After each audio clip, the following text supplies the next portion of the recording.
शुरुआत करते हैं एक बहुत ही खूबसूरत और गहरी प्रार्थना से। हे प्रभु, मुझे इतना नीचे मत गिरा देना कि मैं पुकारूं और आप सुन भी ना पाएं, और इतना ऊपर भी मत उठा देना कि आप पुकारें और मैं ना सुन पाऊं। देखिए, ये पंक्तियां हमें सीधे तौर पर याद दिलाती हैं कि जब हमारा आध्यात्मिक लंगर यानी स्पिरिचुअल एंकर छूट जाता है ना, तो हम इंसान बिल्कुल एक दिशाहीन नाव की तरह लहरों के भरोसे बहने लगते हैं। तो आज के इस डीप डाइव विश्लेषण में हम इसी लंगर को फिर से खोजने की कोशिश करेंगे। तो चलिए श्रीमद् भगवद गीता के 14वें अध्याय के इस खास विश्लेषण में एक साथ गोता लगाते हैं। सच कहूं तो ये अध्याय मानव मनोविज्ञान या ह्यूमन साइकोलॉजी का सबसे प्राचीन और शायद सबसे सटीक ब्लूप्रिंट है। ये हमें बिल्कुल साफ साफ बताता है कि हमारी ये शाश्वत आत्मा इस भौतिक प्रकृति यानी फिजिकल नेचर के साथ आखिर कैसे इंटरैक्ट करती है। आज के इस विश्लेषण की रूपरेखा कुछ इस तरह रहेगी। हम शुरुआत करेंगे प्रकृति के बंधन से, फिर समझेंगे 3 गुणों का रहस्य, उसके बाद कर्म और उनके फल, फिर गुणातीत यानी गुणों से परे की अवस्था, और आखिर में बात करेंगे जीवन में सात्विक आचरण को कैसे उतारा जाए। तो चलिए सबसे पहले बात करते हैं प्रकृति के बंधन की। देखिए, सबसे बुनियादी समस्या क्या है? हमारी आत्मा जो शाश्वत है, कभी नष्ट नहीं होती। वो एक ऐसे शरीर के भीतर फंसी हुई है जो नश्वर है। अब होता क्या है कि ये भौतिक प्रकृति कुछ ऐसी अदृश्य ऊर्जाओं का जाल बुनती है जो आत्मा को इस जन्म और मृत्यु के चक्र में मजबूती से जकड़े रखता है। इसे आप बिल्कुल वैसे ही समझ सकते हैं जैसे कोई बहुत ही शक्तिशाली चुंबक लोहे के टुकड़े को अपनी तरफ खींच कर रखता है। ये बंधन एकदम अदृश्य है लेकिन बहुत ताकतवर है। अब यहाँ एक बहुत ही दिलचस्प पैरेलल देखिए।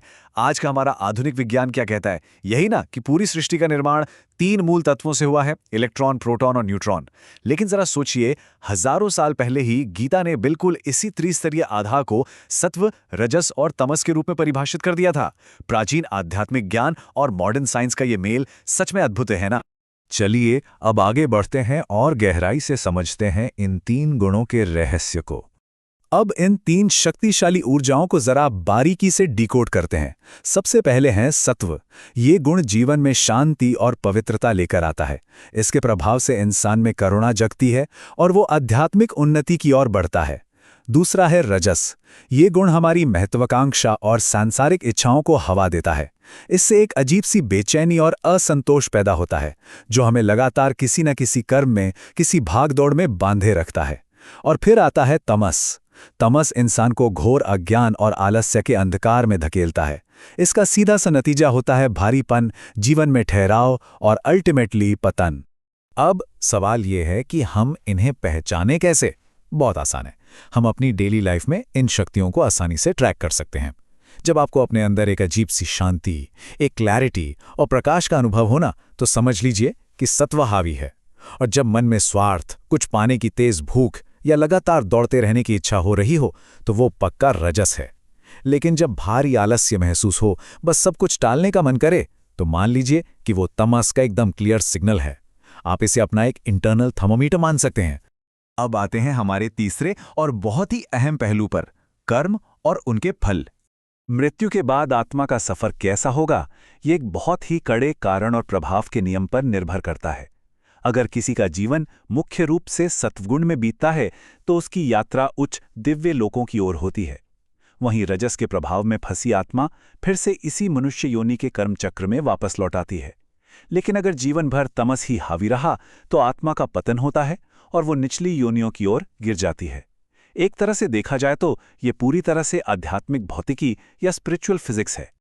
और यही बात हमें ब्रह्मांड के सबसे अटल नियम तक ले जाती है, जो है कर्म। देखिए, ये एक एकदम सटीक गणित है। सिंपल सी बात है, हम जो बोएंगे वही तो काटेंगे ना।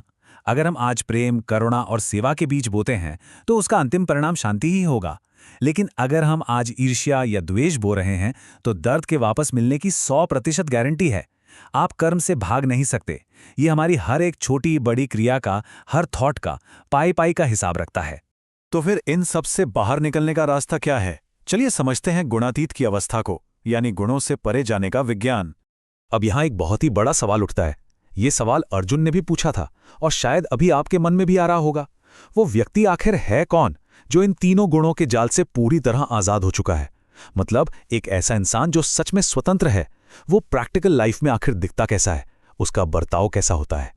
ऐसे गुणातीत व्यक्ति के लक्षण सच में कमाल के होते हैं। वो दुनिया की इस भारी उथल-पुथल और भागदौड़ के बीच भी बिल्कुल स्थिर रहता है। उसके लिए खुशी हो या गम, बहुत सारा सोना हो या रास्ते का एक मामूली सा पत्थर, सब एक बराबर है।